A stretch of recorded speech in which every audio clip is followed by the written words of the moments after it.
Let me introduce you to someone that I've wanted to sit down with for a long time. Some people are impressive because of what they've achieved. Others are compelling because of who they are. Robert Jones is both. He's a published author, a business owner who runs veterinary clinics, a professor, a PhD archaeologist, a black belt in Hapkido, and now, if that wasn't enough, he's running for the United States Senate. But that's not why he's here. He's here because he's one of the most generous, disciplined, thoughtful, and genuinely kind people that I have ever known.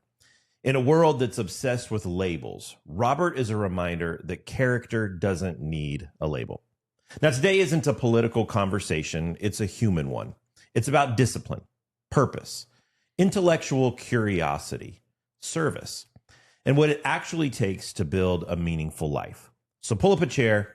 You're going to enjoy this one. Welcome to the Pulpit Porch. I'm Tony Marr, and with me as always is my friend Robert Kell. Hey everybody, we are so glad you're here. The Pulpit Porch is where we kick back, put up our feet, and have real conversations about life, faith, growth, and maybe even a little sports and pop culture. If you're looking for a perfectly polished sermon, you're probably in the wrong place. Yeah, around here, it's more about those honest, heart-to-heart conversations, like the one you'd have on a front porch with good friends. Sometimes we stay on track, sometimes we take the scenic route.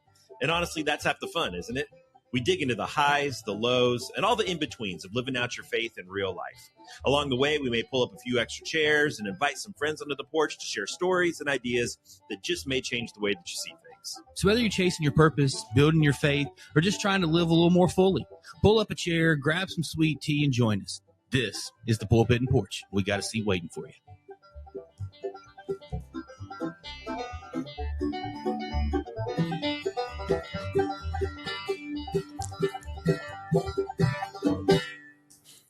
Dude, it's been like 3 weeks.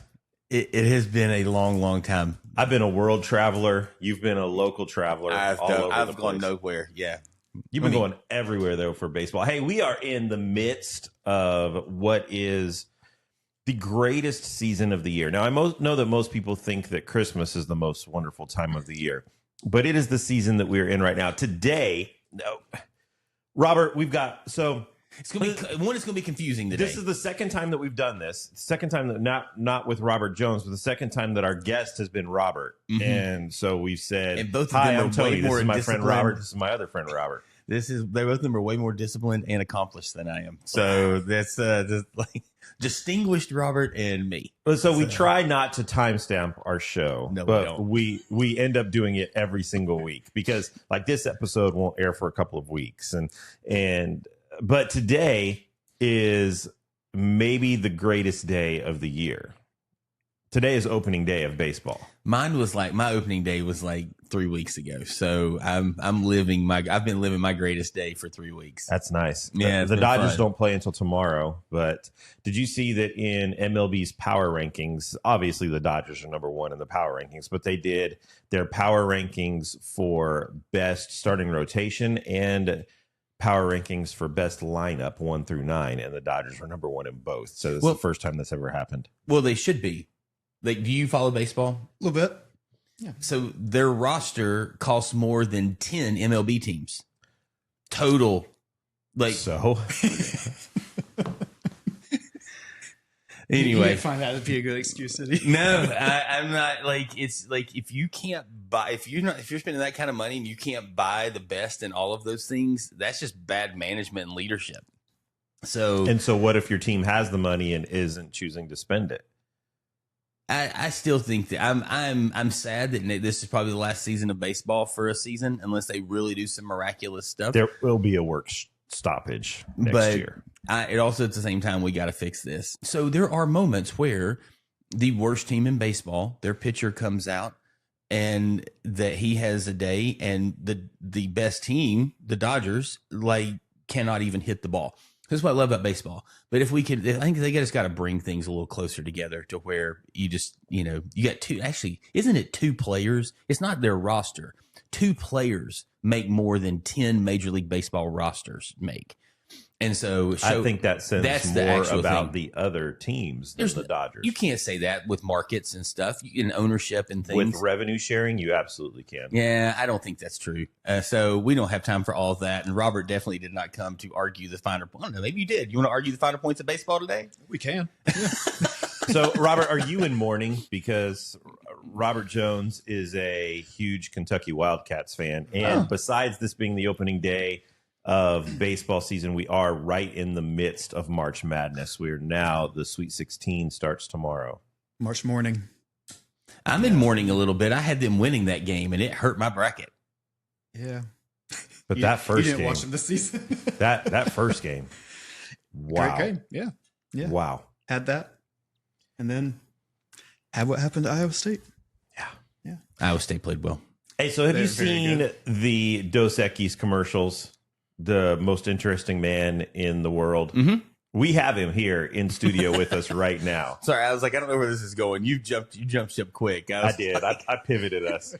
We have the most interesting man in the world right now. And we have the man who is no question, has punched me or kicked me in the face more than any other person on this planet. And I've suffered quite a few injuries at the hands of this man across the studio from me. And I am honored, so excited to have Robert Jones here in studio with us today. Robert, thank you so much for joining us. Absolutely. Here Thank you on for having our me. show. That Awesome. reminds me of the episode of Big Bang Theory where Leonard gets to slap Sheldon and everybody's super jealous. And I'm going, like, you've got to punch Tony in the face. What about the rest of us?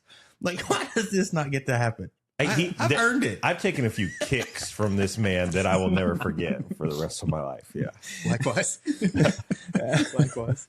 But yeah, no, I think that's incredible. So yeah, I'm pumped for today. I told you off the air before we got started. And more my youngest son than me. You're fortunate that throughout life you've picked up a couple of cool cars and some things. And you know, when Tony's one of Tony's sons, they talk about cars, and my son wants to be a mechanic, and Tony's son wants to do lots of car and video and creative work around that. And they're just always talking about those things. And so like I don't think Colby even knows that Robert's on the show today. And so he'll be pretty excited that I got to kind of have this conversation. He may actually listen to our show. He may actually listen to an episode, especially if we talk about cars for 10 minutes. So, Robert, so you and I met through martial arts, through Hapkido, Sure. and over the course of 3-4 years of training together, working together in that, got to know you really well. And it seems like for the first probably year or two that I spent as much time with you as anyone other than my family. 3 mornings a week we were together for a couple hours, and it seems like every single time I met you, you were telling me something else that you had done in life that. And I was like, man, are you like, do you own stock in aging cream or something? Because you've got to be about 70 or 80 years old with everything that you've done in your resume. And then you tell me that you're like 10, 15 years younger than me. And it is every time I spend time with this guy, I walk away from feeling like my life has accomplished nothing. I've done nothing in life. And I was going to say, isn't that like the most disheartening thing in the world? And you're super excited for people, but then you're like, I'm such a loser. I mean, like, how have I not done more with my life? This person is like 14, 7 doctorates, traveled the world, and got 60 businesses, and I'm sitting around here going, yeah, you know, I've done a couple of things. So just tell our listeners, give us the resume, give us kind of the short biography of Robert Jones. Well, started business early, about 17. I had a snack shop that I was at a Sunday school assembly in Monteagle, Tennessee, and kind of got a love for business doing that. And after that, went to college, started buying real estate at 19, and liked that, but didn't really have a good purpose in business. And so we started our kind of green business leasing company in 2007, and it was while I was getting my MBA. And that ran up until last year. We finally sold our last few machines last year. And after that, just kind of lived, you know, like we have done master's in military history that was kind of sandwiched in with a cancer diagnosis, and decided to kind of switch gears and go after the things that I really love. And that's really what it's about. It's about trying to find a purpose in something that you really like to do. And unfortunately, but kind of fortunately too, I love to do a lot of different things. And so I've pursued a lot of different things, whether it's making my own jewelry or doing car stuff or achieving different degrees or things like that. Like when I like something, I kind of just go for it.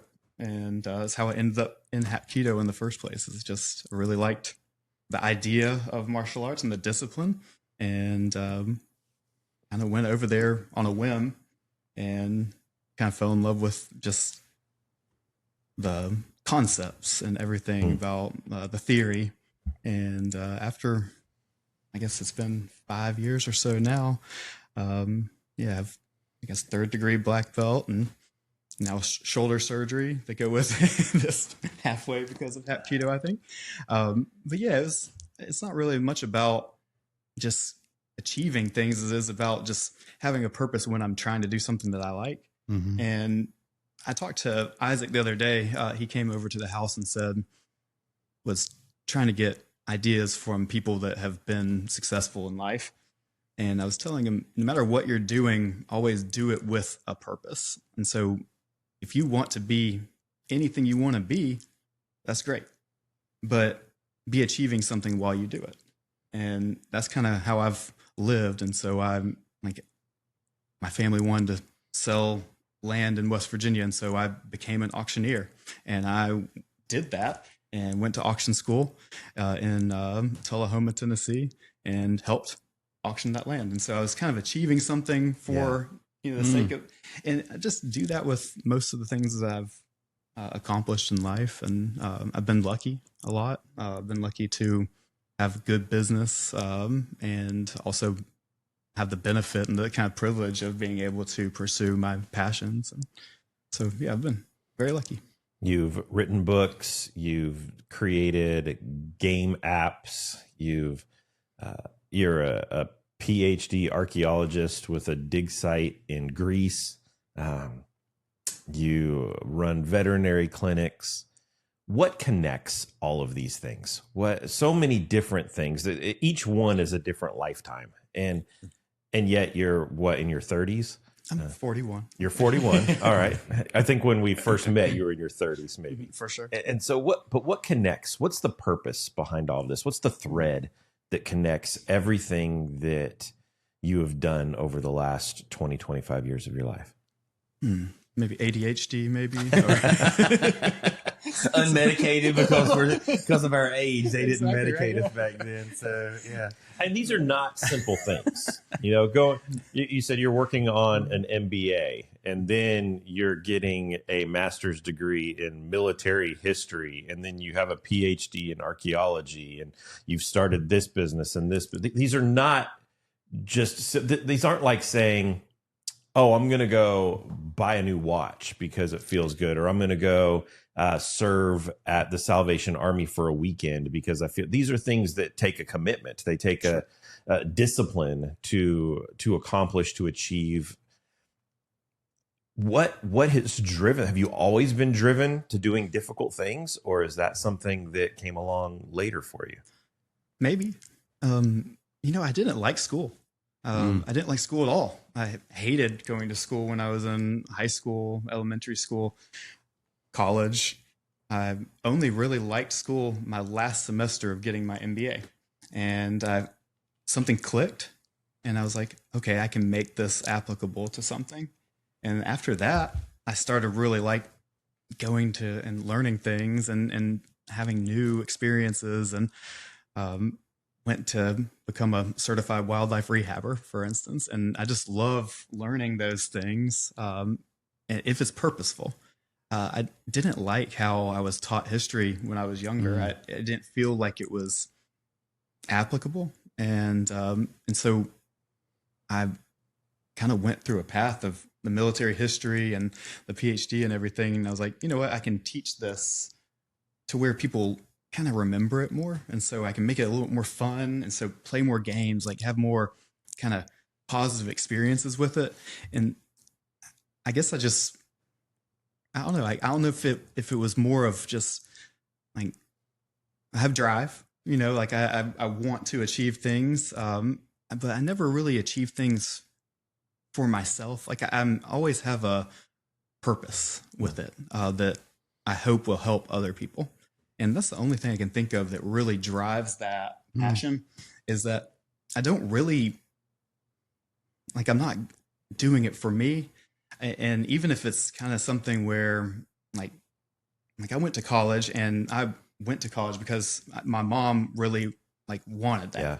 And so I went through college and did that. And I didn't really do it for me. I was confused about what I wanted to do because, I obviously have done a million different things. And so I've never really known what I wanted to do with my life. And so I did the college thing and was really achieving that for her, more than myself. And then I did the MBA, kind of more for building that business and playing sports. Like I was playing intramural sports. And so I wanted to keep doing that. And so I got the MBA while I was doing the intramurals and everything, and started that business while I was doing that. And that was more for building a life for my family and Brooke, my wife. And so I really haven't thought about myself a lot when I really go for a lot of the goals. And I think that's helped as far as the drive is concerned. It means, like, my mom always didn't let me fail at things. Like if I went through something, I had to finish it. I couldn't quit it. And so I had that discipline kind of ingrained, as far as if I'm going to start something, I need to go and I need to finish it, or I need to see it through in a way that is purposeful. And so if I've had some businesses where you have failures in business, obviously you have failures. Yeah. And I consider the apps that we built kind of a failure, even if it wasn't totally in my control. I went through the whole process, built the whole app, built the whole game, attempted the marketing and all that kind of stuff. And when regulations kind of changed, decided to get out of it because the investment to keep it going was going to be too much. And so I felt good about fulfilling the process, completing something, and then moving forward. And I think I've been good about that with business a lot, is that you bring something to its end, and if you can feel good about where it ends, then it's okay to leave it behind too. And I have good memories from things like that. But like even the app, like I was building it for a different purpose. It was for land conservation. Like that was what the app's purpose was. It was a game that you play the game and conserve land at the same time through the ads and through different in-app purchases and things. And so it was really for that greater purpose too. And I think that's a lot of it. Like I think a lot of it is you don't really look at yourself individually and be like, you know what, that's what I need to achieve. It's more of, what can I achieve while also benefiting somebody else? Where can I be in Hapkido, but also meet someone like Tony and us connect, and we can teach each other so many things about life and martial arts at the same time. And it's so important to me to have that. And it's ingrained since I was young. I've always kind of been this way. That come from your mom? Maybe my mom, my grandfather raised me, and both really good people. At their core, they're good people, and we were very charitable. We remember going with my grandfather. We would take just cases and cases of navel oranges to all the community during kind of the holidays and things, and we drop them off personally and like all that kind of stuff. And a lot of volunteerism and those kind of things, especially when I was younger, have kind of helped ingrain that. Kind of one of the questions that was on the sheet to get ready for this podcast was, is being a good person natural, or is it something that is developed over the course of your kind of nurture environment? And I think it's a little bit of both. Like I think you can be born a pretty decent person, and you can be soured as well. And Yeah. I think you can be born kind of with that rebellious spirit, and you can become a good person. And so I think it's important to kind of keep in perspective why you do things, and if there is some type of extra purpose behind those things. And it's always been really important to me to have something greater, even if I'm going to achieve a lot individually, which I have lived a big life for being my age, and I'm individually successful with that. But I really want to be someone who is remembered for kindness. I don't want to be remembered for somebody who has a PhD or achieved something big. I want to be known for somebody who was good to the world and unifying to the world. At a young age, you were living overseas with your wife, pursuing, I think at that time she was pursuing her veterinary. Yes. And you were diagnosed with cancer. Mm-hmm. How did that kind of shift your trajectory in life and maybe your philosophy on life? Sure. Everything changes. Like, not only physically does everything change from that literal perspective, because everything changes physically, especially as you go through chemo and all that kind of stuff, but everything changes on your outlook too. Like, before that point, it was business. You know, I wanted to be business. I wanted to create and do it well and do it, you know, with other people in mind, but I wanted to create something for our family and to where we could have a great life. I could support and carry on a great life and a legacy for future generation. But once you're diagnosed with something like that, especially I was 28 when I was diagnosed, you kind of get a different perspective on how fragile all this is. Yeah. And when I was, so we lived in St. Kitts, and in St. Kitts, there's a lot to do from a just environment standpoint, because I was able to scuba dive and hike up craters and looking, you know, into a volcano and things like that. There's so many really neat things that you can do. Yeah. And I knew that I was sick because I went out, I was scuba diving, and I was in a bay where I was going to practice my archaeological stuff, because I was going to metal detect in the ocean, which is something I've always loved to do. I'd love to just go find things. And I couldn't make it back in with the tank on my back. Like, the current was kind of pulling me out, and I'm always I can really swim. Like, I've always been a really good swimmer, and I struggled to get back. And so I knew something was wrong with me. And as I was trying to go back, it puts things in perspective, because it was scary. It was scary that I might go away after this, because I could barely make it in. And I had one other person with me that was at the shoreline that didn't know what was going on with me. But I finally kind of struggled to make it back in. And between that moment and being in Nashville, being treated for Hodgkin's lymphoma, it was about 2 weeks. And in that 2 week span, I was just about dead with the amount of fluid around my heart and everything. And it's so fast, you know, it's so fast, it's so fragile. And so I decided at that moment, I'm going to pursue something that I really enjoy and that I can do better with all of these gifts that I've been given. And so it definitely changed me a lot. And I finished the military history master's that I'd started in St. Kitts as kind of more of a hobby, because I love military history. And I went through, got the PhD, and decided to teach more and do research that I thought might bring the world some happiness. People love ancient stories and battlefields and things. And so I thought, okay, well, we can do something with all this. And I just spent a week in Williamsburg, Virginia. So I'm now an expert on the Revolutionary War. Absolutely. We'll do another podcast episode on that. That nobody will listen to. I might not even show up. I'll do that one with you. You can have Robert. You don't have to change the notes. You don't have to change. change the intro. Just leave it how it is. Oh man, yeah.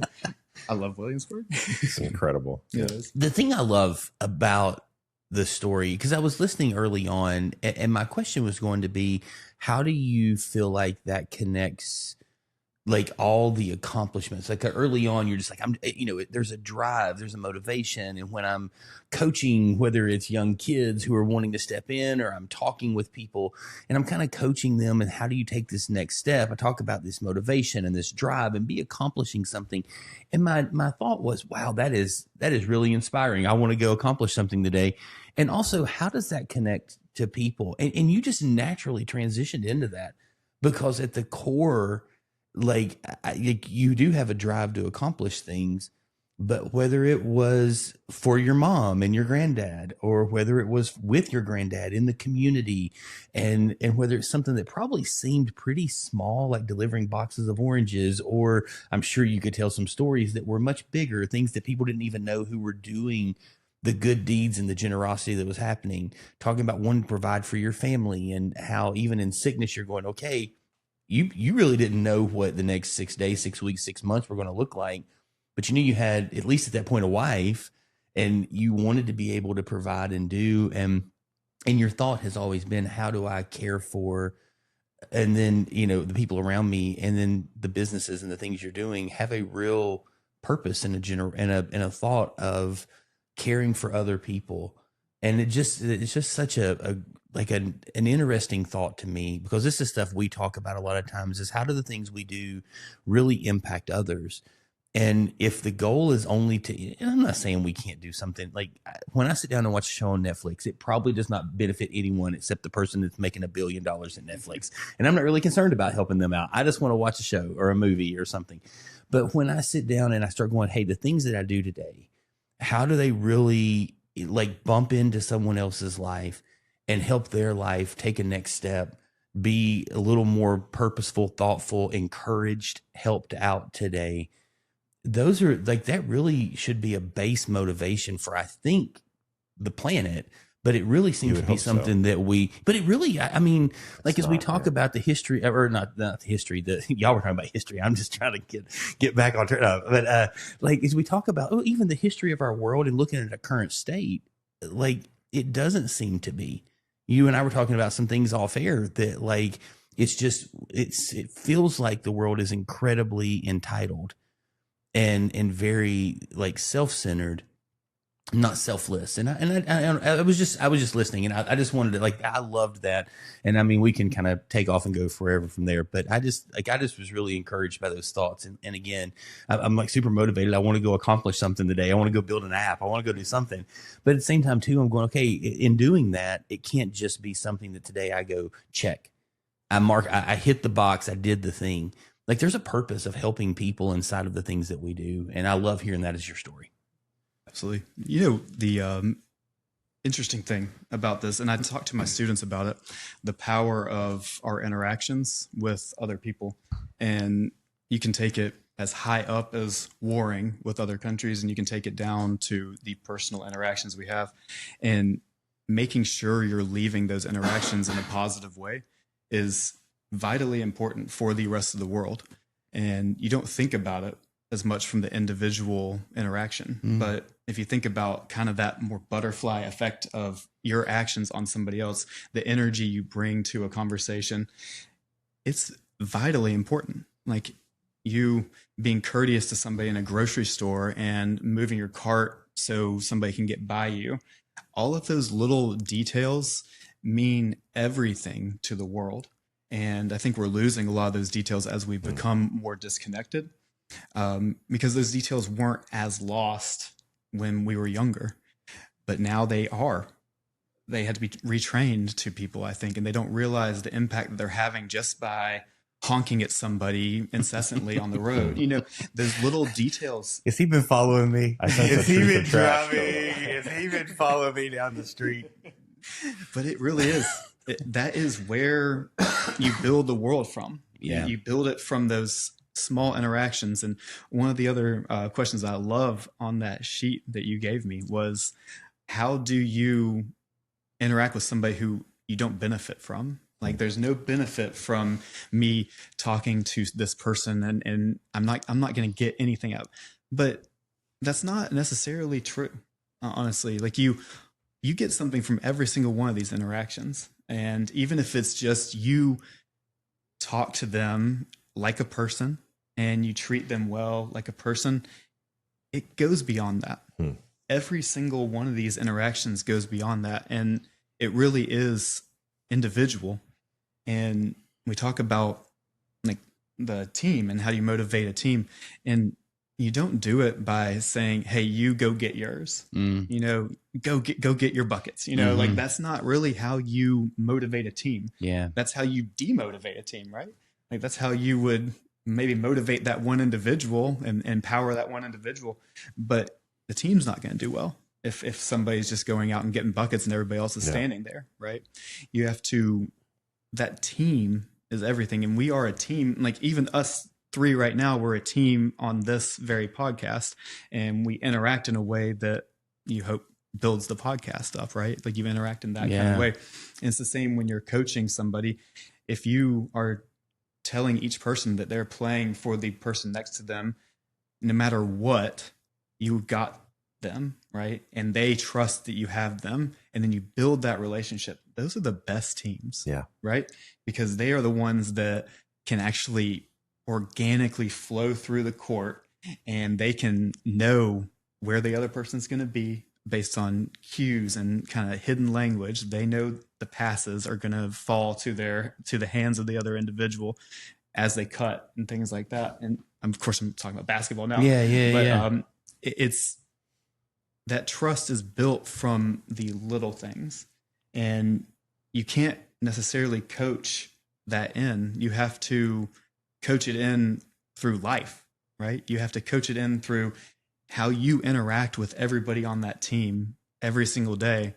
That is what coaches that in. That interaction with them is everything. And I feel that way about the world too. Like if we have a mindset of our default setting is kindness to everybody, the world is a much better place, because you don't have that angst and division and frustration. It's all about commonality, and then we can work out our differences as they come up.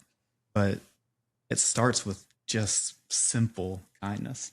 And that seems like it's been lost on so many people in the modern world. It really has. Robert, I think that so many people in life, and I know from our listeners, I just had a conversation with a guy yesterday that I was having lunch with that feels stuck in life. They've gone to school, spent a lot of money to get a degree in this field, and now they've got a job in this field that pays them well. They're able to support their family, but they just don't feel fulfilled. They go to sleep every night feeling like their life has no meaning, it lacks purpose, and they want to do something different. They would love to be doing something different, but there's bills to pay, there's responsibilities that they have, there's a family that they have to take care of. Your life has been, you've basically followed your pursuit of happiness. You've followed your pursuit of purpose. What would you say to someone who's listening to the show, watching the show right now, that feels just simply stuck in one lane in their life, that they've got aspirations, they've got hopes, they've got dreams, but they feel stuck in a life that they're not fulfilled in? Sure.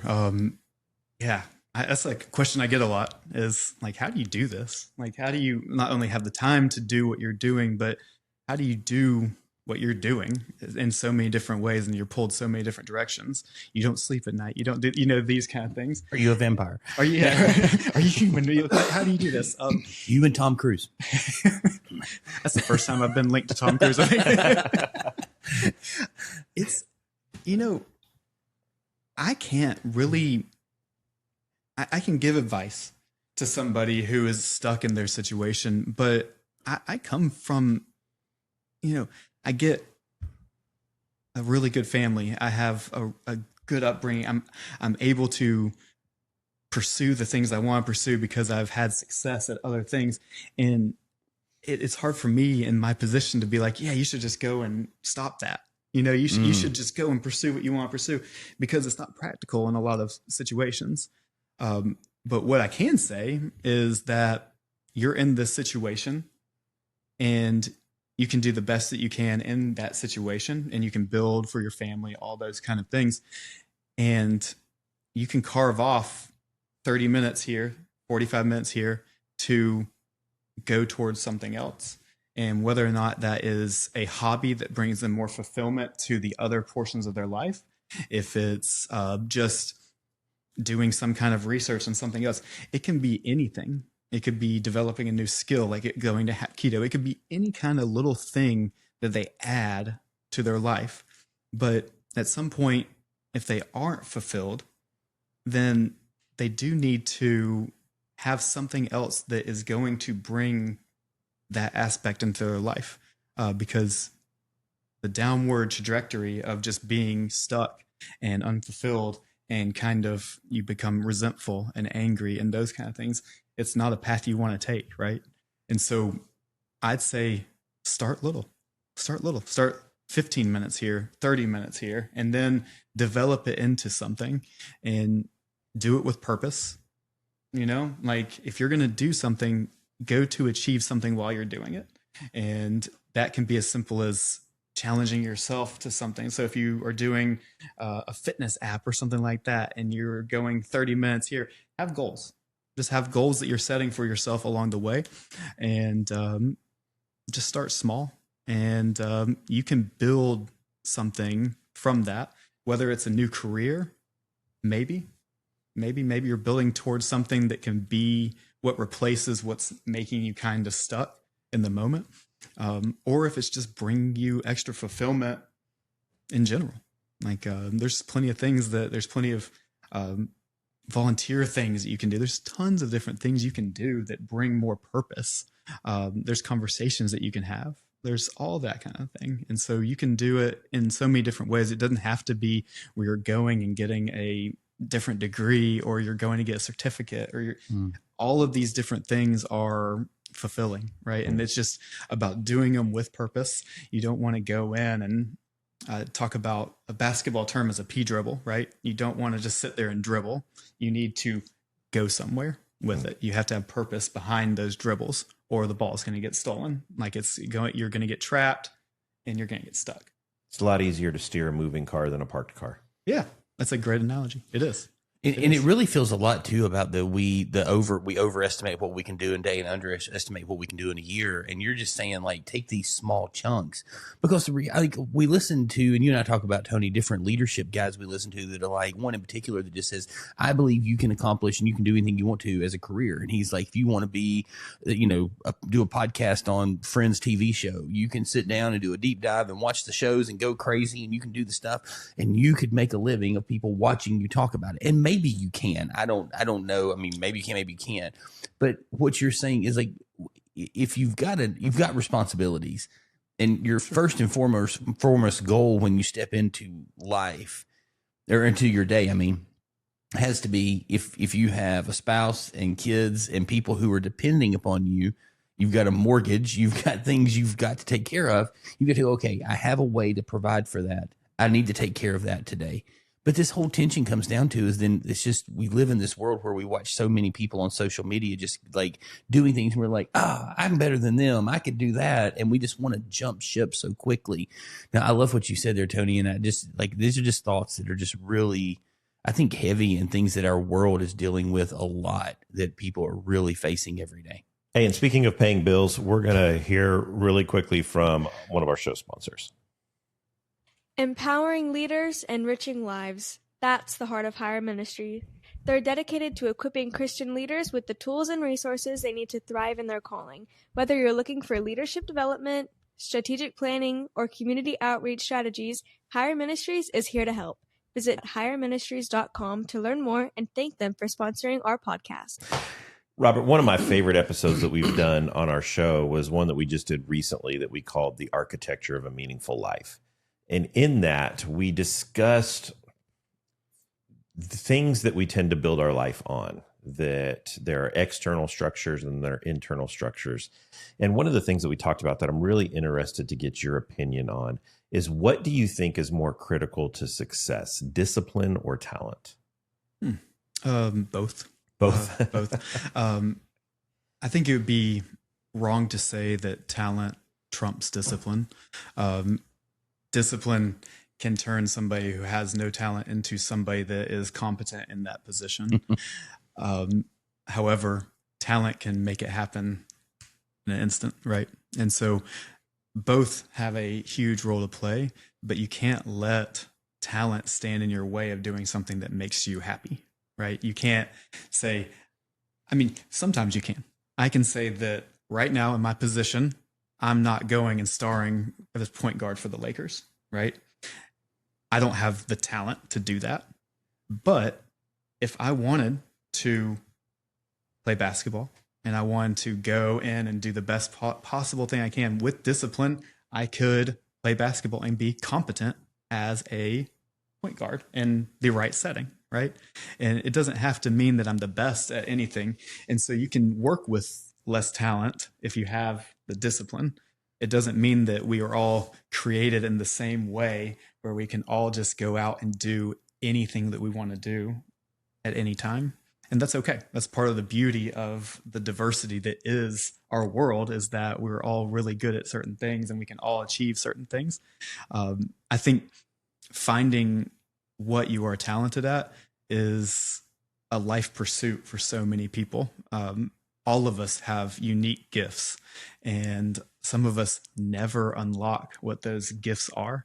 And that's disappointing. You know, like it kind of sucks that that is part of life, that you might never find your core competency, like what you would be best at. But I think if you go through and you find things that you really enjoy, and then you can have a disciplined kind of core structure about you that can make you achieve that, you can kind of bring yourself up to speed with some of the talented individuals that got there easier.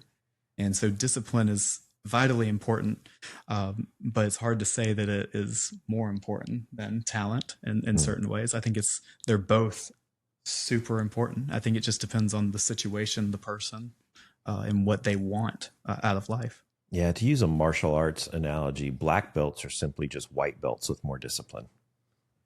Yeah. But black belts are white belts who didn't quit. What did you learn from martial arts? A lot. So I got into martial arts, and this is a story I don't think I've actually shared with you before, which is kind of weird. I remember a story from middle school. I have a really good friend. His name is Tommy. And we were 7th graders, and we were on a field trip with the middle school. And so we had the 8th grade kids with us. And we were in a cabin with a bunch of the 8th graders, and they're kind of bullying and being kind of, doing what older kids do in those situations. And one of the things, Tommy had a black belt in Taekwondo at that time. And they were egging him on, saying, yeah, well, show us the moves, show us all this stuff. And he does the most simple possible thing. He steps on a person's foot and pushes them back and lifts his foot up, and they trip and fall backwards. And it wasn't about Taekwondo. It was about being in a situation, being pushed and pushed and pushed, and taking a stand kind of to for the rest of the cabin group. He didn't hurt the person. He disrupted their balance, right? That stuck with me for so long, how simple that was. And I never got into martial arts to be a fighter or anything like that. I got into it because of that situation. Like, if somebody is pushing against somebody who is weaker than them, that I wanted to be able to stop that with the skills necessary to stop that, not to disable the other person or anything like that, but to be able to stand up for somebody who is not who doesn't have the strength or the quickness or whatever to get out of that situation because they are being bullied or something. And it always stuck with me that he did that, and he did it in such a simple way that I always wanted to pursue martial arts. I love what you just said. There are so many times in life where we're going to encounter people that are pushing and pushing and pushing. And maybe it's not a person, maybe it's an organization, maybe it's a outside influence, something that you have no control over. And oftentimes the answer isn't to fight. It's just simply to disrupt the balance. Exactly. If you can disrupt the balance, Yeah. then it can shift things. And yeah, that kind of that segues very strongly into why I'm running for the U.S. Senate. Like, you go for a while and you see like all the bad things, and we won't talk about all the politics that go into all of this, but you think about the people that are in power and the pushing and the pushing and the pushing and where the pushing is happening. And something needs to disrupt that balance and bring more unity to the entire system.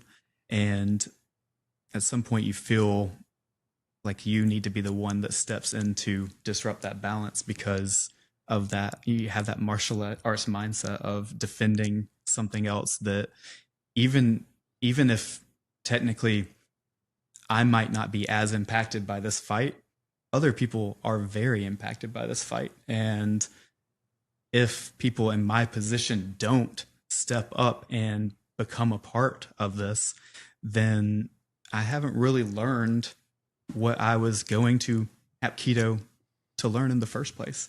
I went to learn how to defend other people that they're fighting for themselves and might need somebody who's in power to fight for them. And it sticks with you because we don't have power to abuse power. Like, that is not the reason why we are given talent and strength and quickness.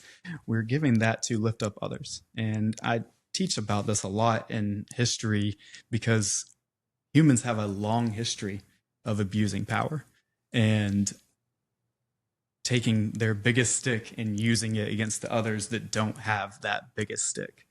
And it's so important to realize what that means in the scheme of things. If you think about it as like a schoolyard environment and somebody's waving around that biggest stick and always threatening with that thing and always wanting to hit people with it and just abusing their power constantly, what are you creating in that environment? You're creating a system where every single person in that schoolyard wants to take that stick away. They want to punish that person who has that stick, right? If you have that stick and you're constantly using it for the betterment of that schoolyard, you're constantly telling people, hey, if somebody comes in here that threatens us with a big stick, I will be the one that protects you with this. That is everything in a world environment, in a country environment. So, Robert, let me ask you this, and this may be something that you say we need to edit that out. But now I'm just curious because I think what you just said, what you just described, we're seeing played out on a global scale right now. That for generations, and we've really seen this if you look at throughout human history, you see what's happening right now has happened probably 3 or 4 times over the course of human history, that power consolidates over the course of time. And for the last, I would say since probably the mid 80s, we've seen sort of this peaceful area of humanity, of humankind. But over the course of the last, maybe decade, half decade, you're starting to see the consolidation of power go to really 2 main entities, all right, China and Russia. And what I think we're seeing played out on a global scale is that the government here in the United States is saying we can continue to follow the rules of international governance and humanity and all of that and see these 2 power players take over, or we can abandon the rules that have been agreed to, take our stick and use the excuse that we're doing it for the betterment of the world, but really say we're going to go and we're going to take our stick and influence, assert our dominance as the most powerful country in the world to make sure that these 2 don't get far ahead of us. And if there is going to be a dominant global power, it's going to be us. If there's going to be one person who's going to hold the biggest stick, we need to make sure that that is us. And we're going to do it under the guise of saying we're doing it to protect everyone else. But really, It's to make sure that we hold the biggest stick. Sure. It's that world police mentality, right? Like Yeah. you have that biggest stick that you have to always, unfortunately, you have to have people to use that biggest stick for, right? It's not just about your country either. It's about the world in general, because if you start exerting your dominance over the world and you start doing things that are kind of avoiding the kind of international cooperations that we've held, then what are you doing? You're creating your own schoolyard where you're just using your biggest stick and nobody. And so strategically, right? Like you have to strategically use or not use that biggest stick. And at some point when you see that other people are not following the rules. So if we continue to follow the rules, the others that are choosing not to follow the rules are going to take control. Sure. And so we make the assumption that because they're not following the rules that have been outlined, now I can break those with justification because I'm breaking the rules so that you can't break the rules. Yeah. And I think that it's a dangerous game that we're getting ourselves into. It is. But like I said, it's one that if you have a master's degree in it, that if you look at human history, we've seen this happen over the course of humanity. Yeah, empires rise and fall, right? And the biggest thing is in the whole argument with the biggest stick, right? You're never going to always have it, right? Like you have it one day and then the next day it slowly whittled away. And on the global scale, it's hard. In a world of nuclear proliferation, which is what we live in, you have superpowers that can't be fought with, right? Like at the end of the day, China, Russia, United States, NATO countries really can't be fought with. And so they do it through proxy, right? And so Ukraine, Iran, because you are consolidating power in those separate areas. And unfortunately, the idea of using your biggest stick to prevent others from using your biggest stick, or to prevent others from using their biggest stick first, that idea of preemptive attack is not great. Like you can react to things and you can have tragedies and you can have justice on your side, or you can preemptively strike and risk the idea that justice is not on your side. And that's where perception is that reality. It's like in the scope of Iran and going at them to actually prevent something else, right? Like that is the justification of attacking Iran right now.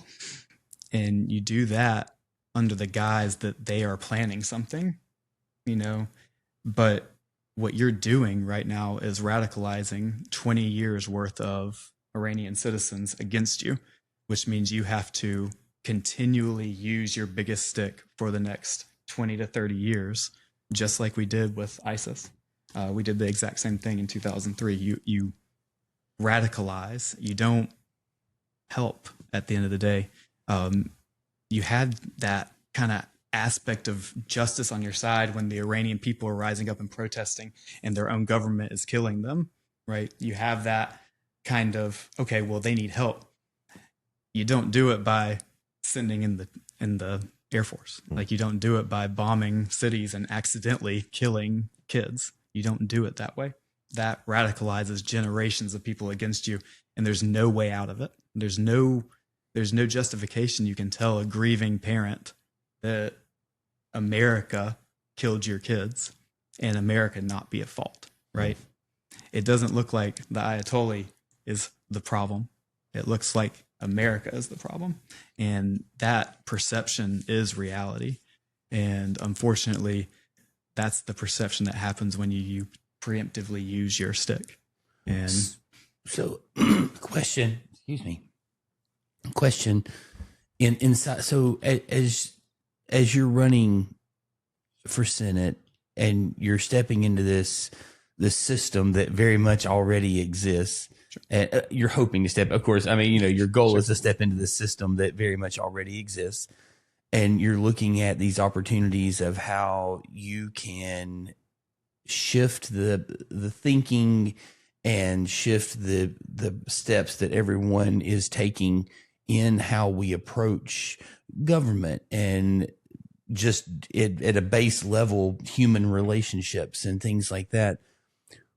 What do you see is a way to, because I mean, you know, as Tony said, you have a lot of knowledge inside of, you know, government and history and the, like, how worlds have formed and fallen and all of these things.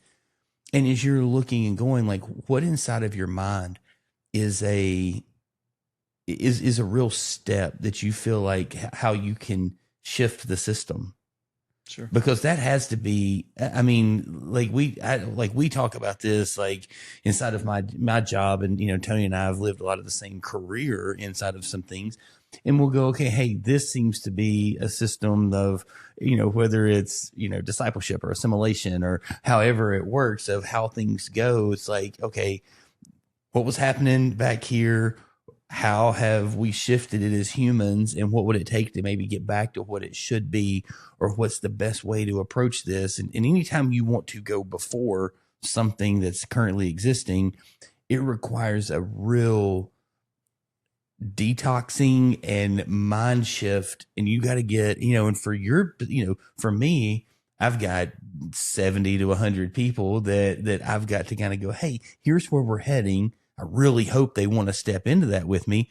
You know, you could have, is there 7 million people in Tennessee? Is that about right? And so, like, you could have 7 million people that you're needing 51% of them to at least go, we think this is a wise idea. So, like, kind of, I'm just intrigued because your all's conversations and stuff. How does this step, and what's your thoughts? Well, and I think the other thing that I want to add to that I would love to hear your thoughts on, is that you have no political background, but I think that character speaks louder than credentials. And so that's something that I want our listeners to hear, is that a quiet virtue changes more than loud outrage. And a lot of what you hear from the political scene right now is just loud noise. It's just noise. And one of the things that I've admired about you for so many years is that your character, your integrity, those things speak much louder. You're not a loud voice. You're not out picketing for things, but the way that you live your life really demonstrates the virtues and the values that you have. And I think that the world is desperate for people that are strong and kind. And I think that you exhibit that. People rarely remember the things that you said, but they remember the way that you make them feel. And I think that that's the thing that really strikes me about you, is that your platform in this election can't be made on your resume, because you don't have a political resume. It has to be made on the things that you believe, the things that you stand for, the life that you have lived, which is a more powerful resume than the business accolades, the degrees that sit on your wall. I think the relationships that you formed, the things that people would say about you, carry a lot more weight, and hopefully people can hear that. That's my hope, because I do think building something with kindness as the core, personal relationships as the core, is important right now. Because you're right, like, the division and yelling at each other is not going to get better just by flip-flopping between parties for the next 20 years. At some point, we have to break a cycle, and you have to rewire a lot of brains into thinking, hey, this is a weird structure that we're in. This is not at all what the founding fathers wanted. And I'm not saying that the founding fathers were perfect individuals. They were all human beings that made bad decisions, made great decisions. But at the end of the day, the structure of our government wasn't set up to where you had two parties fighting with each other. It was set up to prevent this from happening. It was set up for moderation and as the kind of goal of the system. And So yes, you have to break a lot of the existing kind of perception of what this is. You have to teach, because I think at the end of the day, a lot of our populace, it's close to 7 million, don't know what this position does. I think we are in a battle not for just like sharing who I am, but also teaching about what this role embodies. And I think people think about our government as one structure at the top that speaks down to everybody else that's on the bottom, right? And that's kind of what it has turned into. But at the end of the day, that's not what it is at all. It's the people in our situation down here at the bottom that are supposed to speak up to the top. The worst job in the modern world should be the president of the United States. You have 350 million bosses that are all should be micromanaging you at all times. It should be the worst possible job. The United States Senate should be a bad job. It should be a bad job. Like nobody should want to do this job because it's all service, right? You should want to do it to help people. But at the end of the day, you're being micromanaged by 7 million people in the state of Tennessee. And that's how it should be. You are a public servant. Your leadership derives from these people. And your job is the people, right? Your job is to find some way to communicate the needs of these individuals to the bigger picture. And so, you have to break established protocol with just a two-party system in general, which I think has become easier to tell people on the personal level than ever before. One of the reasons why I'm running in this way as an independent and against kind of party rules and kind of normal dynamics is that this is the way to do it. It's the way to do it. It's the way you can prove something. You can prove that you're not going to be corruptible because you don't have to accept money from anybody. You don't have to take anything that could make you corruptible. And you can do it with accountability because I don't have to account for myself or kind of spin a party's narrative all the time. We shouldn't be spinning party narratives. That's not what the people need. What the people need is an individual that can act for the people. They don't need to be divided all the time. Like, we can have unity. We don't have to have party dynamics. You don't have to have essentially two systems which were developed out of a core of very strange dynamics in the beginning. And they're the ones dictating two very different philosophies of America to Americans that have 350 million different views. It's insanity. But an independent has never won an election in the state of Tennessee. No. The Republicans have held the Senate for 30 years in the state of Tennessee. Yeah. In spite of having a Democratic candidate for running for the president, right? Like, they still didn't win the state of Tennessee. And I feel very strongly that a Democrat doesn't really stand a chance in the election as a senator. However, that little bridge to the middle isn't very far away. It's not far away from either party. And it would benefit both parties. It would benefit both parties to have some moderation to check power. I don't even think that the two-party system needs to crash down. That's not what I'm campaigning for. But you need to have moderation. You need to have an idea that things can happen to where TSA agents are actually employed. You know, you have little details that the divide prevents from, like, allowing just normal structure to happen. And they do it out of spite, and they do it out of, well, I'm not going to cooperate with anything you say, and we're going to butt heads forever. And if you have, say, 30% of the Senate as, moderate people that are independent, you wouldn't have that. You'd have balance, right? Like we learned in Hapkido, you'd have balance, which is vitally important for our society. And so it's an uphill battle, and it's an uphill battle because the reach won't be the same as the parties. The reach, like if I could talk to every one of these 7 million people, do I think I would win this election? Absolutely. Absolutely. I have no doubt that I would win this election if I could have those conversations with every single one of these people.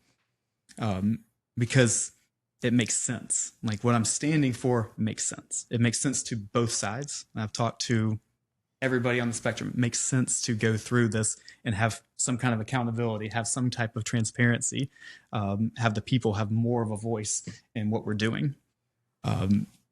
But what you're up against is a two-headed monster, right? You're up against a machine that has the media.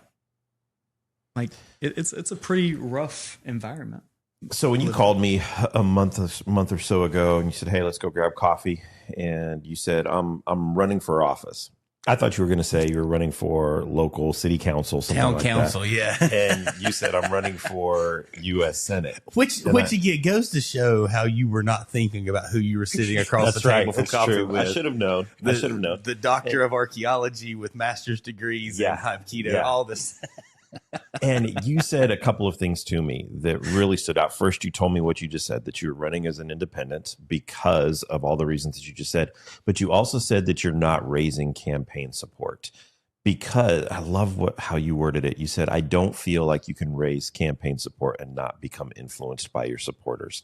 And you felt that it was important for the values that you were standing on, the values that you were running on, to not be influenced by outside forces. One of the things that I've always respected about you, Robert, is that your actions line up with your values. You don't just talk about being kind, you live it out in the things that you do. And again, it's not loud. It's often behind the scenes and quiet. You live out the values that you speak about and that you profess about. It's actually seen. Public service really should be about private character, right?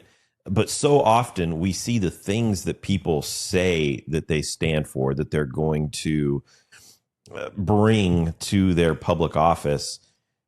And those values, those issues that they talk about, then get swayed and pulled in different directions to where you see that what you're actually getting is not at all was campaigned about. How are you going to protect yourself, guard yourself from that, when the bottom line is to influence, to have the influence that you want, you need to win this election. But when you've got people that are going to have so much more money to get their word out, like you said, I have no doubt that if you could have a one-on-one conversation with 7 million people in the state of Tennessee, that Robert Jones would be the representative of the state of Tennessee for the U.S. Senate.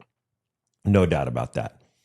But the incumbent that you're running against has the backing of the president, has the financial support of the largest party in the United States. How are you going to protect yourself from saying, "I'm so close. I'm so close. Maybe if I just get 1 degree off here, that I can sway some of this, I can get this voice"? Because there are going to be people that are going to say, "We will allow you to come onto our show. We will allow you to be on our program. We will give you a voice if this." Sure. Honestly, I'm uncompromising. Like, I know this is something you know about me. I am not going to do this any other way. If I lose, I lose. And it was meant to be that way, right? Like, but there's nothing about me that's going to accept a dime from anybody in this process, because it's the principle of it that matters. This system can't run on people getting paid by the public or by businesses. It won't help the people ever. Like, you can't help the people when you are an unequal politician. And equality doesn't happen when you have hands in the pot. Like, you can't be equal when you have a business that's going to slide you $10,000 to your campaign. That creates a system of inequality. And if you are a true public servant, and I'm not saying that there's not an established protocol, because there is. It is known that you raise money. That's how you do this. It shouldn't be. It shouldn't be. Like, I understand what has been established, but there can't be a compromise on something that important. And the gifting and the donations is that important. We shouldn't have to pay for our public servants, just like we shouldn't have to pay to go walking in our parks. These are public goods. Public servants are public goods. We shouldn't be paying for them. Like, and I understand that is. So do you think that U.S. senators shouldn't be paid? They shouldn't get a salary? No, that's not what I'm saying. So salary's fine. That is a established set of money that you do. Like, you need that money to live, especially in Washington, D.C., where the cost of living is so high. You need that salary. I'm fine with the salary. I'm fine with the stipends that you get to pay for your staff. It employs people. It provides good research, or it should provide experts on every single different topic you can have. That's what that stipend is for. It employs so many good people that should be having their voices heard. But constituents shouldn't be funding a campaign. They shouldn't be giving money to a PAC that funds a campaign, and businesses shouldn't be funding campaigns. It's established. This is normal politics. It's always been this way, but that doesn't make it right. It doesn't mean that you can accept this as a populace, and it doesn't mean we have to just kind of constantly just become apathetic to the fact that this is just business as usual. This is just how things have been. And I think we have to think about it. And if it means that I'm out here and my reach becomes, say, 100,000 people that I'm able to talk to, then at least 100,000 people have established in their mind that, hey, this is how it could be. And then maybe next time, even if it's not me, maybe we can set a precedent where this isn't the reality that we live in. And it's going to take something like that in order to actually change a system that is kind of broken in that regard. Like, we are kind of have just become, I don't know, accustomed to, like, think about it. Like, it's kind of insane when you think about it, that we, in order to feel like our voices are heard, we have to endorse and help people that are speaking for us, which, if I say give $25 more than Robert gives, that his voice means less than me? No, that's not okay. And so I can say without a shadow of a doubt, if I win this election, which, okay, it might be a long shot, but if I win this election against the established protocols, I can guarantee that Tony and Robert's voice means exactly the same. I can guarantee that the CEO of FedEx means exactly the same as you two. And that's how it needs to be, because every person deserves equality within their public sphere.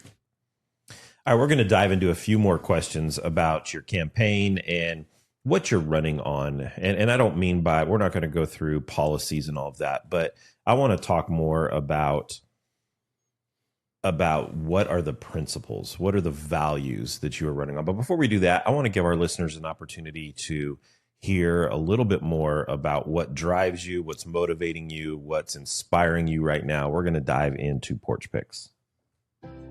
All right, folks, pull up a rocking chair and grab yourself a glass of sweet tea. It's time for Porch Picks.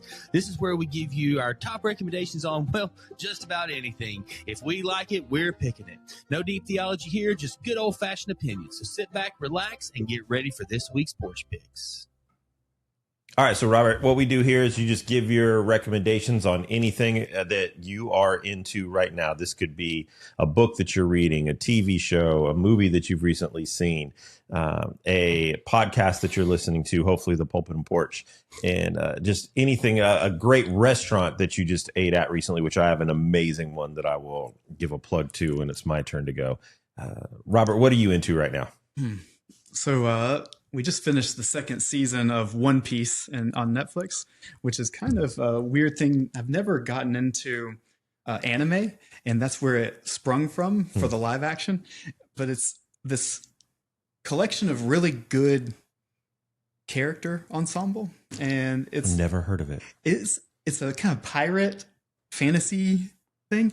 It is oddly satisfying. And I didn't think I would like it because it's just very weird, but it's fun. And the main characters are good. Like they're kind of fighting the fight that I'm trying to fight. Like he's trying to become king of the pirates, but he's not a pirate to say. Like he's not a bad, like go and steal from people kind of pirate. He is a good person, but he's trying to become this king of the pirates. It's a strange kind of dynamic, and I really like it. It's the second season of it. My wife yesterday actually went to the store and brought me home a stuffed animal of one of the characters. It was a cute little thing, and so They have stuffed animal characters of the show, and I've never even heard of it. That's how. Have you heard of this show? I haven't. I'm because I don't have as much responsibility as either one of you two in this. You're watching episode one right now. You think I'm listening, but I'm actually plugged into my iPad. I have saved it to my list of things, and we'll give it a shot and see what it looks like. It's weird because I never would have thought that I would like it. Even watching for the first few minutes, it's goofy and strange, but it has a appeal from just that kindness perspective that the main character kind of embodies, and he brings together a group of individuals who are like, one is an assassin who kills pirates for a living, and he kind of brings him on as part of his crew. It's just this weird dynamic of good kind of winning, and maybe that's what has drawn me to it recently. But it took years between the seasons, and I know it started out as a kind of anime thing, but it is oddly satisfying. So I'll have to check that out. Yeah. Figure that's as far as what I can throw out there. There's probably plenty of things that are normal. That's the one I'm going to throw out today. All right. Robert, you got anything? I started Young Sherlock, the new Amazon Prime show, and I'm only like an episode and a half, 2 episodes into it, but it's really fun. And it's how Sherlock meets who we all know as his nemesis. I'm terrible at pronouncing names. You'll realize there we go. Moriarty. Yeah, there we how that Robert said it. Not my redneck Alabama accents trying to. Moriarty, how he meets him and some things like that. And it's really kind of a fun story. And got a couple other friends that have really enjoyed it. My boys have kind of come in and sat around for parts of those episodes, and they're like, this is actually pretty cool. So it's been really, really good. A lot of good action. You get to see some beginning Sherlock things and stuff of him as a younger kid. And I say younger kid, I mean late teens, early 20s. So it's been really, really fun. I'm still reading a lot of the same stuff. I read so many books, and I read them slow. So I'm not reading anything new. Reading Total Truth, Eternity in Their Hearts, Ruthless Elimination of Hurry. Just grabbed Worldview Next Door. So I don't know that I have anything crazy different. And I was trying to think what else I've grabbed recently that was on the Kindle. Maybe I'm buying a lot more paper books now, which is not going to be good. I'm glad that my basement is a concrete floor, because I would end up like crushing the top of our house. But Mel just grabbed a book that's by the guy that wrote The Anxious Generation, Jonathan Haidt. It's co-authored, him and another lady, that's wrapped around a lot of the same struggles and tensions in the book. When she's like, hey, this is the book I want, I opened it up, and it looked like the cover looked like Captain Underpants. And I was like, this is the book you want me to buy? And she was like, yes. And I was like, Mel, it's like a comic book. I was like, this is normally what I buy, as many pictures as I can get. But that's, but anyway, so I can't remember the name off the top of my head right now, but she heard it on podcast and just trying to. So that does absolutely no good for our listeners. Well, Jonathan Haidt and it co-wrote brand new book and the Ancient Generation. I mean, they've got Google. They're probably way smarter than, maybe not smarter than this, Robert, but they're smarter than you and I for sure. And so, but it's just along those same lines of working with parents and a generation to kind of ease the anxiety, the tension, the struggle of what technology's doing and how parents can come alongside. And she started it and told me yesterday, she's like, man, this is absolutely incredible. So good. Yeah. You good, sir? Reading, just started Donald Miller's Story Brand. Oh, yeah. And Donald Miller from Blue Like Jazz. Through Painted Deserts. You know, he doesn't even talk about those books anymore. No. Now he's all with his corporate storytelling, leadership stuff. And so started Story Brand. He spoke at a conference that Amanda was at a couple of weeks ago. And she said, hey, do you know this Donald Miller guy? And I said, Blue Like Jazz? And she said, oh, is it that Blue Like Jazz? That Donald Miller? And I said, yeah, I'm pretty sure it's that Donald Miller. He made one of the biggest career shifts I've ever seen anyone do. Yeah. Yeah, I mean, like totally wrote these like very like odd. Like at times you're going, does he even know what he's saying? I loved Blue Like Jazz. I read it with Through college Painted groups a Deserts couple of was times. a little rough, but I loved Blue Like Jazz. It was a good book, good read, and I read it with a couple different college groups, and it was fun. But he went to this entire, like, he literally runs like a leadership corporate consulting. It's insane. The shift doing that he really, made. really well with that. So reading through that, Restaurant. I've been gone the last 2 weeks, and so there hasn't been a lot of watching of anything. I was in a cabin with 15 teenage boys coaching basketball, and then on vacation with my family for a while. And so I haven't watched a lot. We did try to sneak in a little bit, and I am falling victim to the entitlement generation, the instant gratification generation. For the first time that I can remember is that Amanda and I started watching season 2 of Paradise that came out. And it's the first time that I can remember recently that we've hit the end. We're like, all right, next episode. Next episode doesn't come out until next week. Yeah. And we caught up. Yeah. Well, we're not caught up because we finished an episode and then we were like, all right, next one. And it didn't come out yet, but it came out later that evening.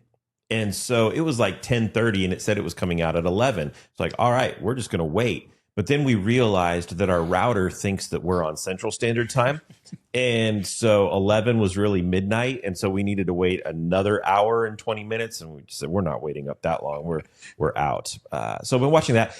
I do have to say for our listeners, because the last time I talked about a show that I was watching that I was really enjoying, this is the second time that I've had to do this now, that I need to backtrack a little bit, because at the recommendation of my counselor, that I needed to start watching Apple TV Shrinking. Oh, Shrink. Yeah. Shrink. Is that all it's called? Yep. Not Shrinking. Maybe it is Shrinking. Sorry. I'm not sure. Shrinking, something right. like that. Yeah. And the first couple episodes were great. We loved it. We had to pull the plug on it. We had to abandon it. The language was just so bad that man, it made it unenjoyable. So we kind of pulled the plug on that after episode 6 or 7 or something. And said, yeah, I don't think we're going to take any more of this. So we pivoted over to season 2 of Paradise on that. And then outside of that, a whole lot of March Madness. That's really been the only thing on the TV when we got back from walking around Colonial Williamsburg, and my teenage son, everywhere we went with history all around us and roller coasters at Busch Gardens, he's on his phone watching basketball games. Like, Dad, you're not going to believe what just happened in the Kentucky game. Oh, no. Made me think of Robert. Restaurant. Oh, restaurant. Last night, my wife made us reservations. So this is a good thing because it's local and you and I can actually go eat. Yeah. At it. I mean, it's my not going to be wife something made where us it's travels. reservations last night for Juniper. Oh, yeah. It I've heard good was stuff about that. Phenomenal. It was so good. Ridiculously good. Have you been? I have, yeah. So good. It's really good. She'd been before. I'd never been before. It was wonderful. So if you're in the Tri-Cities area, highly recommend Juniper in Johnson City, Tennessee.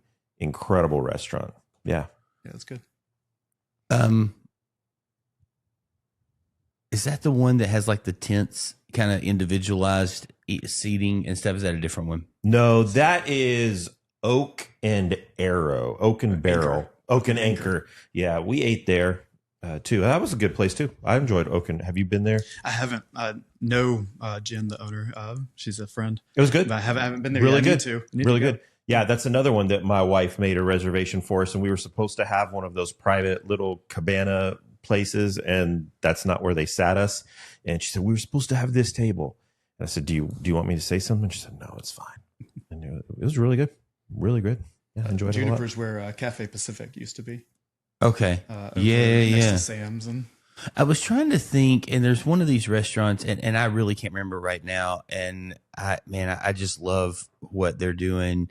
There's a place in Irwin that's like 2 doors down from the church called Red Fork, and it is just an incredible place. And the people that are a part of that are also a part of a restaurant in Johnson City. And it's just, you ever have one of those moments, your brain fog just kind of sets Every in, day. and I'm frustrated right now. I can't think of that because I would love to give them props on both of those. But when you said Juniper, I was like that, and I'm like, no, I don't think that's it. And so, So but for the anyway. 60% of our listeners who do not live in the Tri-Cities or even the state of Yeah, Tennessee, you should come probably, visit you should because come the visit. 3 or 4 Because places we we just just named a mentioned bunch of places for are all of you foodies out there. incredible. You can come and check them out, and maybe they'll hear this and give us a free appetizer or something like that. Probably, Yeah. probably not. I scheduled meetings. Like I had a pretty important phone thing I was doing with someone, and they were like, "Hey, can you do 10 o'clock?" And I was like, "Yes, that's before March Madness starts." And I was trying to be funny. Then I got to going, they may not find this funny. Then they had to move it to 11, and they was like, "Does this get you?" I was like, "Man, I'm so joking. I know we don't know each other well enough for me to joke like that, but I might have watched a lot of March Madness over the last couple of days." But I'm in the bracket with you guys, Tony, that I'm doing. We do a bracket at home, and so it's just our family, and the winner gets dessert of their choice. Last year, Melissa won, and me and the boys made her favorite dessert. It was a dessert my mom used to make. It's this chocolate caramel cake. It's ridiculous, and it's so good.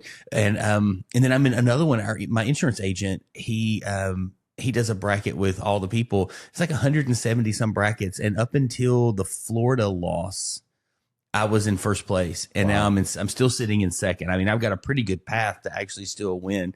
And so you get a gift card and things there. And so as much as I want to win yours, unless you're given a gift card, which I'm in like third place I'm giving in. nothing. I was going to say, like, unless you're given a gift card, I don't care as much about that one. I really want to win this other one or my dessert of choice. You get those are bragging two. rights Yes. in my bracket, which is more valuable than any gift card. I'm only going to see you and Ryan. Riston plays soccer with us now. You have to come watch. Riston, Ashlyn's been with him like both weeks. She doesn't play. She just hangs out. But Riston started playing soccer with us, and we've got Vernon out there. And He just said, come watch. He didn't say, come play. I said, He "Come said, you play." come in watch. fairness, Robert, how many times have we asked you to come play and you're like, I'm retired? I am retired. Yeah. I play basketball I'm twice on a a week medical and red soccer once a week. And so I still try. I love just playing sports. I hate just going to getting on a treadmill and running, but I love playing sports. And now golf's getting ready to start back, and pickleball and all those fun things. But we've asked Tony all the time, and he's like, I'm busy. I'm like, dude, it's Sunday afternoon at 2:30. You've got nothing going on. It's Amanda his told ankle. me all you're going to do is take a nap. And he's like, yeah, I'm busy. I don't know. All right, so we're going to jump into my favorite segment of the show, and I'm excited to put Robert through the ringer, put him on the hot seat here. It is now time for Truth or Trash. Time for truth or trash. Statement dropped. Gut check time. Is it truth You can't handle the truth. or straight trash? Trash. All right, so Robert, this is Truth or Trash. We're going to throw out some rapid fire statements. You are simply going to just give us your opinion on whether or not they are truth or if they are trash. If you want to give some justification for your answer, you're welcome to, but it is not required. Are you ready? Ready as I'll ever be. Waffle fries are elite, but they are the worst at holding ketchup. Trash. Trash. Breakfast food is superior to all other food, no matter the time of day. Trash. Trash. If your phone is on 1% and you're calm, you're a psychopath. Trash. Trash. There is no such thing as just one episode. Trash. Trash. If you say no worries, there are definitely worries. Truth. You can't handle handle the truth. You can tell everything you need to know about a person by how they load the dishwasher. Truth. You can't handle the truth. If you walk into a room and forget why you're there, it's a system reset, not a problem. Truth. You can't handle the truth. If someone cuts you off in traffic, your reaction says more about you than it does about them. Truth. You can't handle the truth. A nap longer than 90 minutes is no longer a nap, it's a mistake. Trash. Trash. The best seat on a plane is the aisle, and it's not even close. Truth for me. You Bad can't knee. handle the truth. So I need the knee. If someone says, we need to talk, your mind immediately goes to the worst case scenario. Truth. You can't handle the truth. You can win an argument and lose influence at the same time. Truth. You can't handle the truth. The smell of a grill starting up is better than the actual food. Truth. You can't handle the truth. You don't realize how loud your thoughts are until everything gets quiet. Truth. You can't handle the truth. If you rewatch a show, you're not watching it for the plot, you're watching it for the comfort. Truth. You can't handle the truth. The first bite of food always tastes better than the last, no matter what it is. Trash. Trash. If you're the smartest person in the room, you're in the wrong room. Truth. You can't handle the truth. If your team is losing, you become an expert on what the coach should be doing. Losing. That one's definitely truth for me. Screaming at the TV. It's Yeah, honestly truth I mean, for you a lot of times if they're winning, Tony. I think That's just knowing true. you. I mean, the perception is definitely truth. I'd say probably trash in reality. Trash. There's always one person in every friend group who disappears when it's time to help move. Truth. You can't handle the truth. If the Wi-Fi goes out, the whole house forgets how to function. Trash. Trash. If you hold the door for someone and they don't say thank you, it ruins your day a little. Trash. Trash. That one's true for me. It makes me so mad when I hold the door open and you don't just say thanks. You don't just give a little head nod. Something. You got to do some sort of acknowledgement. Same if I let you merge over in traffic and you don't give me a little wave. Oh, I'm done with you. So you've You're got over. 7 months before the election, I think, and you've got 7 million conversations. I can't wait. I want to record the one with Tony for you. Like all of these things of how you're meeting these needs. I will vote for you. You can. If you hold this door open, I've got a friend who says that like if you go over to pull past someone, and you don't pass them within 15 seconds, you should be taken straight to jail. My wife and I got in a fight the other day, arguments, because she said that I was staying in the left lane and the left lane is only for passing. I said, that's true on the interstate, but it's not true on a surface road. And she said, it's absolutely true on a surface road. If you're talking like Old Gray Like Station Road, or 11E. Yeah, driving down Yeah. 11E. Yeah. yeah, she's right. You're not, I mean, you can be wrong or you can be correct. I mean, so it's. I'm way louder than that is, unless you're going to turn it up in the in post editing. But Final one. finish it up. Final one. If you have a PhD, a black belt, and 9 skills, you still feel left behind sometimes. Truth. You can't handle the truth. Robert Jones, you survived truth or trash. Great job.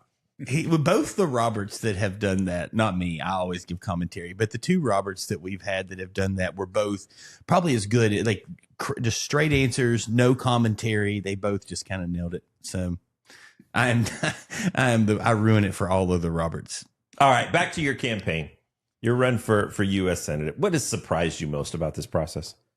So when I started doing this, I didn't think when I went to conversations with people all over the spectrum, right? Like all over the political spectrum, that there was going to be that commonality. Like I thought that, okay, maybe the divide is pretty wide. It's not. It's not. The commonalities are there. I've spoken to a lot of different people, and it really is. We can rebuild this. So that's I love hearing you say that, because my impression of where we're at as a society, where we're at as a culture, where we're at as a country, and maybe even a world, I would say specifically for our country, I think that we are more divided than we've ever been, is what it appears to me. It looks like we're honestly, and I think I even mentioned this to you, that we're in a second civil war. But that civil war is not taking place on battlefields with bayonets and rifles. It's taking place over Facebook posts and thumbs up and thumbs down and podcasts like this that is taking place. But you're saying that you're seeing that the gap, that divide, isn't as big as originally seems. Yeah, it seems like there's commonality in a lot of the divisive issues, and I won't get into divisive issues on the podcast or anything, but I think the propaganda is so strong right now, and I think that people are so skewed based on just media influence and where they're getting their information from, that the divide appears to be like black and white, and like there's no other gray area at all. But I think when you actually have those conversations with real people and you're actually in the environment, you're away from the trolling online and things like that, it's closer. It's closer. I think that people are closer than they think. It doesn't mean there's not big issues and things like that, but I was expecting Civil War era vibe, like where you are. But even in the Civil War, you have a lot of very wealthy people making these decisions with a lot of other people getting left in the wake. And at the end of the day, people aren't bad. People want to do the right thing. They want to feel like they have a good impact. They want to feel like their voice is heard. At the end of the day, we've had a history full of very big people making very bad decisions or very good decisions. And the people are just a product of those decisions. And history, a lot of time, is written based on those decisions, when at the end of the day, the people usually interact decently well with each other. It's not like we go to the grocery store looking for fights all the time. And if you would look online, why aren't we fighting all the time when we're out in public and at grocery stores and at Walmart and all these things? It doesn't mean that you don't have these weird things that happen, but we're interacting. I think because people get a whole lot more courage when they're behind a keyboard than when they're in person. They do. And I think that they change. Yeah, I think so too. So what kind of leadership is needed in our country right now? I mean, right now, I think you need balance more than anything. I think you need moderation. You need to have people that are uncompromising on certain issues, especially issues that should just be done with. Equality, like simple issues that should have been stamped out years and years ago. You can be uncompromising on those issues. But otherwise, you can find ways to play moderate and win some of these smaller battles while also keeping the country afloat. You don't have to have an issue that divides everybody and then there's a government meltdown and we're going to just stop working as a government. And that's insane. But there are issues that divide. Sure. There are issues right now that are tearing our country apart. I mean, you just talk about simple things like healthcare, immigration, foreign policy. Sure.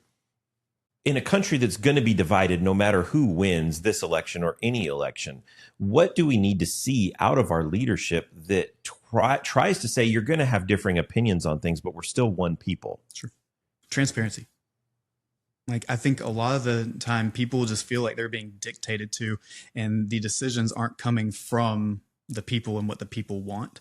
And I think if people had transparency in that, like if there was some type of accountability for a politician, and this starts at mayor level all the way up to president, if you had that system set up, which we have the technology to do in the most simple form ever, we can make an app that does this at the government level, and every politician can have their constituents weigh in on any of these kind of issues. And then if you had that transparency and it was written on the statistics, and your politicians are kind of guided, it doesn't mean they have to always vote in favor of a 51% versus 49%. They can use some of their own leadership. But if they had some accountability to their actions, then you actually are speaking for the people. And so I think transparency would go a long way. So, Robert, you talk about transparency, but I just listened to a podcast within the last week that was talking about how our president, President Trump, ran his campaign on certain ideals and principles, and he's seemingly done a 180 on some of those in not even, well, we're coming up on the end of his first year back in office. And then the guy who was on the podcast explained that this is something that happens with just about every president, because what happens is that as soon as they take oath and take office, they're within their first few days, they're taken into a room and with a very few people, and they hear all the things that they didn't know about the threats to our livelihood, the threats to our safety, the threats to our world, things that they didn't know about. And so when they get the real picture of what's happening in our country, that a lot of the things that they campaigned on, that they thought that they believed in, that needed to happen, shift, because now they realize the real danger, the real threat that we live under. And the podcast host said, well, then why don't they communicate that with the people? Why don't they have transparency? If they would just give some transparency, then you wouldn't think Trump is a liar. You wouldn't think he's gone back on everything that he said. And the person who had been in those meetings before, he'd someone that in his career before retirement had been a part of those meetings and putting together those reports to go to high government officials. He said, because the people couldn't handle it. Yeah. They couldn't handle the truth. So in a world like that, where does transparency fit in when there are things that, that from the outside, you've got, I just read this morning, the lowest approval rating for our president in American history right now. And maybe if he would just be honest about some things, if he could just be transparent about some things, some of that would change. But if he did, there's ramifications of that. Sure. So how does transparency play into that? So a good question, because you're right. There are classified things and things like that that cannot be public, right? Like if there are imminent dangers that would disrupt all of society immediately, of course, there's certain things that you have to have that veil over. But general transparency is not hard to come by. Meaning from like our local level, BWXT, like we have a very good encapsulation of where that would have worked. And if not only the county commissioners, things like that, actually had that type of an app where they could poll constituents, they could see the actual statistics, would people be like, okay, well, this is the decision that the populace did want, right? Yeah, and I don't know what your thoughts are on that, and it's irrelevant to the vast majority of our listeners, but I mean, you had over 10,000 people that signed a petition for that, and then the vote was 10-5 in favor of not what the population seemed to want, but going against it. And but also, and again, this isn't a nod either way. You've got 10,000 people that signed against it, and the vote was, I mean, it could mean there were 30,000 people that would have signed a petition for it, but they didn't feel like they needed to because the 10 of the 15 people were going to vote yes. So, I mean, I don't know that that's always a fair assessment. As part of my thinking with this too is, and again, I don't want to, I don't think there's any need to step into issues now, but like you take a thing that like you really have a core value that you believe, and part of running as a senator or running for office is you want to see that value be important and played out. And then all of a sudden 68% of the constituents go, hey, this, or what might be harder. I mean, like they go against you like really heavily, and you're going, there's no way I can vote that. So now you've got this whole thing of like, my conscience won't let me vote.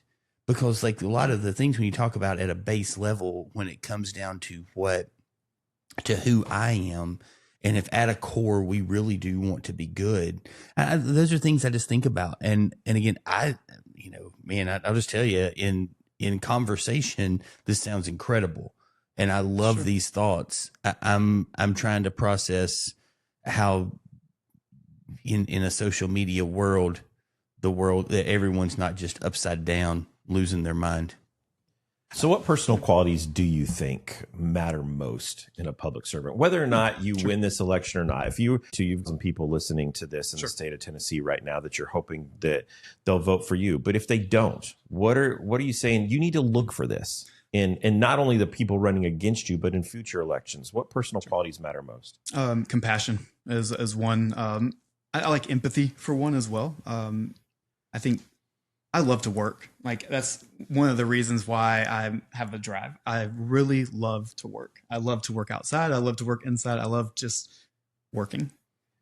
I think you need to have somebody that has empathy because I think somebody that has actually done a lot of different things and can have a respect for everyday people that might be working with their hands all the time or something like that. I think empathy is a really good one. It doesn't mean that you need to be empathetic to every single situation because that's impossible, right?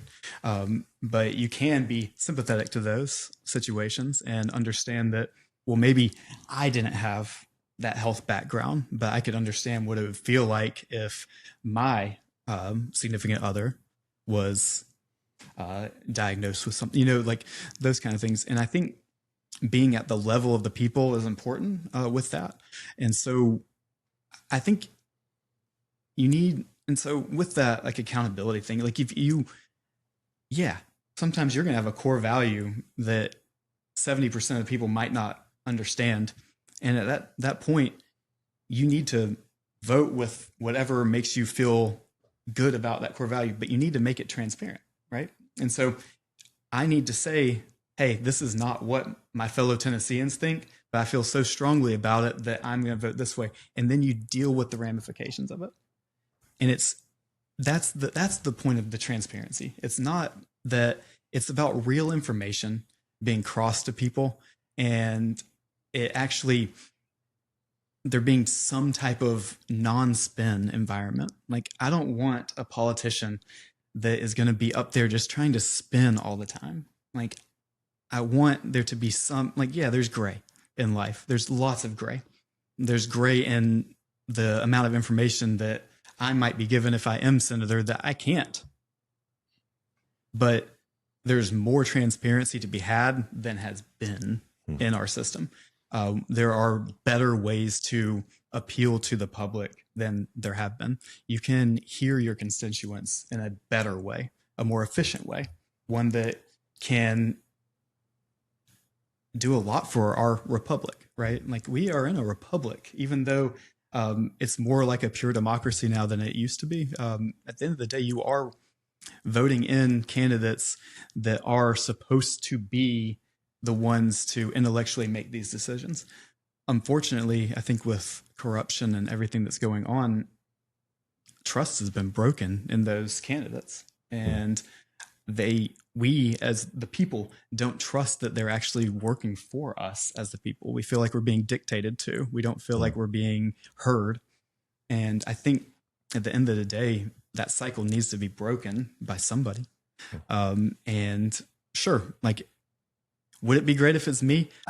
And can I say, like, and again, like, this has really just been a conversation. And honestly, if every person running against you wants to come on this show and they're listening, we would absolutely have them on as well and treat and handle the conversation the exact same way. But I appreciate the answer you gave there, because in this whole idea of how do you balance those things, I think that, like, when you feel wronged in life, and when you feel wronged politically right now, like inside of society, you just feel like that, oh man, if I can get somebody that'll listen, that it'll fix everything. But the reality is that none of us are ever going to be 100% happy with every decision that's made by the corporation that we work for. Mm-hmm. I mean, you see people all the time just going nuts about this restaurant they work at, or this store they go to, or how this employee treated. Like, you're just never, because we're dealing with humans who are sometimes having a bad day, and sometimes they have to make a decision that we just aren't. Sure. We couldn't handle the information if we had it in front of us. And they're having to make a decision based on that information, and it's not optional. Sure. They've got to hit a check mark, they got to push a button, whatever it is they've got to do. And That is really hard. And I appreciate the transparency of how you kind of walked through what you said there into the question I asked, and how Tony had kind of stepped into that as well. Yeah. So Robert, how can people find out more about you, find out where they can meet you on your campaign trail as you're visiting every county in the state of Tennessee over the course of the next several months? Find more about what your thoughts are on the policies that are important to them. How can people get in contact with you? Website is robertfortn.com. Follow me on the socials. I think I have Instagram and Facebook right now. I'm not really good at social media, so I'm having to kind of build this kind of stuff up. But I do have a Facebook account, I know, and I have an Instagram. I think I have a YouTube that we're trying to post some things to, some snippets, clips, things like that of me actually talking about some of these issues. Because they are important issues at the end of the day. And you do want to be able to trust somebody that can kind of work for you in those situations. And I think it's hard to say that with actionable things. You'll be doing forums at each of these counties, doing places. Yeah, for you to go? hopefully I'm going to be visiting. So part of our All 95 initiative is to speak with somebody like a nonprofit, a small business in every single county to share their stories. It's not about me in these. It's not endorsements. They are just a unification of Tennessee through the stories of fellow Tennesseans, and started that yesterday, which is really cool. And so I'm going to have every single county will have some type of interview with a local leader of a nonprofit or small business, something neat that have a story to tell, and they're short interviews, and we'll post those as well to help. That's great. Kind of show Tennesseans that there's awesome things happening in this state, and there's also a lot of commonality out there. We, at the end of the day, are people, and we get along with each other pretty well, even at family get-togethers and at sports. Like we get along when it's not politics, and so I don't understand why we can't get along in politics. I think it's a lot about just having people that are representing you as people and doing what they say they're going to do. Well, Robert, several thousand people across the country listening and watching to this show. What would you like to say to them in closing? I do want to listen to people. I love people. Like I love, at the end of the day, having this type of conversation is awesome. And it makes you feel good. The endorphins that it brings, get out and really have good conversations with people. Talk to them about what they're going through. And you don't have to use division as a starter. Like just start as humans with kindness. Realize that your actions go much further than everything you do has it's a physics, right? Equal and opposite reaction. And so go through life with a feeling of, I have a debt to repay, and that debt is kindness. And so we all have been granted an incredible opportunity in this world. And so use that. Build from it. Don't take it for granted. Go and be as kind as you can to every individual, no matter what they are, no matter who they are. It doesn't matter if they're begging for money on the side of the street. It doesn't matter if they are the president of the United States. Treat them all with the same respect and dignity. And that's a good closing message, I think. Yeah. Well, Robert, thank you so much for your time. We're honored to have you on the Pulpit Porch. We have been looking forward to this for a long time. So thank you. Thank you so much for taking time out of an incredibly busy schedule to come and sit down with us and our listeners. Absolutely. Let me leave you with this. In a time that feels like everything is loud, polarizing, tribal, it's easy to forget that character still matters. Not labels, not resumes, not slogans. Character, discipline, generosity, courage, service. Those things don't belong to one party or one profession or even one belief system. They belong to people who choose to live intentionally. Whatever your background, whatever your beliefs, whatever your path, the challenge is the same. Build a life that does more than succeed. Build one that contributes. Because the world doesn't just need smarter people or louder people. The world needs better people. And that starts long before anyone hands you any sort of influence. So if you enjoyed this conversation, like us on all of the social media, subscribe on YouTube, Spotify, and wherever you listen to your podcasts, and share us with your friends because people need to hear the message and hear the word that Robert was sharing today. Thanks for sitting with us on the porch today. We'll see you next week right here on the porch.